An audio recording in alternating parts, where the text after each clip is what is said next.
Okay, my game dev gangsteronios, let us create the second way how we can move the character or the enemy. Now, if you did the assignment, please post it down below. Make sure that you upload the code somewhere, post the link or a video or whatever so that we can see and give your, examples, your suggestions, how we can do it. Help each other out because we're a community and let's do this. So over here, what we are going to do is we're going to have a serialized field. And this one is going to be a private float, and this is going to be max walk distance value. And I'm going to set this value to be 10. By default, we can change that in the inspector because I set it here to be a serialized field. Now, also over here, we're going to have a private float. This one is going to be not fiat, it's float, min walk x, and the max walk x, and there you go. So what I'm going to do is I'm going to set here the minimum walk x and the maximum walk x. I am going to comment, well, basically I don't have to comment this, doesn't matter. What I'm going to do is I'm going to set the minimum walk x to be equal to transform.position.x minus the maximum walk distance value. And the maximum walk x is equal to transform.position.x plus the maximum walk distance value, like this over here. So essentially what this is going to do, depending on the value of the max walk distance, currently it's 10, but let's imagine that our position is here. So this is the x of the player. The minimum is over here. So the current value of the x minus the maximum walk distance. And the maximum value is over here. So the current value x plus the maximum walk distance. So this is the maximum, this is the minimum. And basically our character or the enemy is going to walk between those 2 points.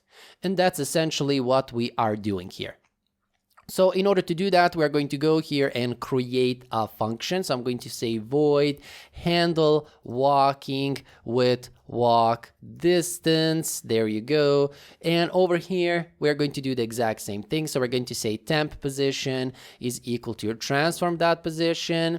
And if we are moving to the left side, then we're going to subtract from it. So we are going to say something like temp pose x minus equals the move speed multiplied with time dot delta time. Else over here, if we are not walking to the left, instead we are walking to the right side, then over here we're going to say plus. So we're going to say temp x plus the move speed multiplied with delta time. And then here we're simply going to say transform.position is going to be equal to the temp position.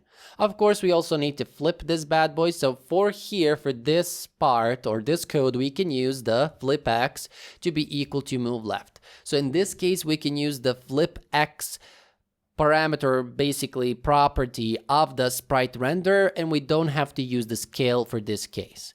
But we do need to check over here if our temp position.x is greater than the minimum walk x. So if the current is greater, so the current position x that we have, if it's greater than the minimum minimum walk x, which means to the left side, that means we need to start moving to the right side. So move left is now equal to false. Over here, if the temp position x is greater than the maximum value, so the maximum walk x, that means over here to the right side. So this right here means if the current value x is less than, let's imagine this here is the minimum and this here is the maximum. So this is testing if we have a value lower than this. This is the left side. So now we need to start moving to the right side, and that's why we added here move left is equal to false. And over here move left now is equal to true because this is the maximum and we need to start moving from the right to the left side. So I'm going to copy this here and simply paste it inside of our update. So simply paste it in the update, of course, save it, and we can go back here and test it out. If you like this tutorial series, then you can learn a lot more in my Game Development Academy with over 80 courses and over 500 hours of content where I'm going to teach you Unity game development, Unreal Engine game development, and much more with a more comprehensive guide with a lot more examples than this one that you're following. If that sounds interesting, click the link down below and check it out. For a very small monthly fee, you can learn all of that, have unlimited access, and help support this cause. So click the link down below, and I will see you in the Academy. Of course, for that, I will need to have a bigger. So what I can do is, basically remove the spider shooter. I can remove him. And from here, I can expand this, something like that. And select the spider walker, set the move speed to 3, and set the walk distance to 6. And if I hit the play button right now, we are going to see how he is walking. So look at that. Well, there you go. There you go. So he is walking up to this point and up to this point. If I set the move or the walk distance to be equal to 3 and hit the play button, he is going to walk at a distance. Look at that. So this is a lower distance range from where he can walk from left to right. So this is a lower distance range. There you go. So this is another way how we can make the spider walker walk between 2 points. This is, an arbitrary way, so to say. There is another way how we can do it. We can use waypoints. So over here you can override everything, so apply, and there you go. As I said, we can use waypoints. We can, for example, place a game object here and another here and make him walk from one game object to another and to another, and like that in a circle. I'm not going to do that. That can be another assignment how you can do it, because I'm going to do that for the saw. We are going to have a saw. And that's not John Kramer and, I want to play a game and you're being kidnapped. No, it's a regular saw that we have in the game that you saw in the preview. So I'm going to use that in order to move it between 2 points. So we're going to see how that will work then. But for this one, we can use it like this. You can do one more thing if you want to control this. So instead of, having to deactivate this, like this, you can go over here and you can create a serialized field. And this one is going to be a private bool. And I can call it use walk distance. So distance, and over here inside of so handle walking with walk distance. Over here we can test if we don't use the walk distance, we can say return. And over here we can test if we use the walk distance. So if use walk distance, then we can return. And this way we can, determine if we should use the walk distance or not. Pay attention over here. If we are not using the walk distance, basically if we set use walk distance to true, then this will make it the opposite. And basically that's not the case. So over here, I believe if we, and no.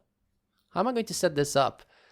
Or walk with ground check or not. So basically I'm going to call this walk with ground check. There you go. So there you go. And over here, I'm going to say if we are not using, so if we are not walking with the ground check, then we're going to return. And over here, I got confused because of the name, because I'm using the exclamation mark. So over here, if we are not walking with the ground check, then we're going to return. And over here, if we are walking with the ground check, then we are going to return. Basically that. And then you can go over here inside of so over here for the spider, and you can turn this on or off however you want it, depending on which method you want to use. If I hit the play button, this is going to work. You're going to see, there you go. The spider is moving between 2 points because he's not using the walk with the ground check. And there you go. If he is using the walk with the ground check, look at that. He's going to walk till the end over here and walk over here till the end. This is just by simply checking or unchecking the checkbox. You have 2 ways how you can move your game character or the enemy. And of course, this walk distance value, it can be 5, it can be 10, it can be 30, it can be whatever number. I'm going to, set it at 5. And depending on where we are going to put the spider walker in the level, I'm going to change that value to 5, 10, 20, 30, whatever. And that's it for the spider walker. I'm going to simply remove him if something was not clear when it comes to this video. But again, this is basic code, just some logic implemented into it. So if something is not clear over here, make sure that you ask in the comment down below, and I will see you guys in the next video.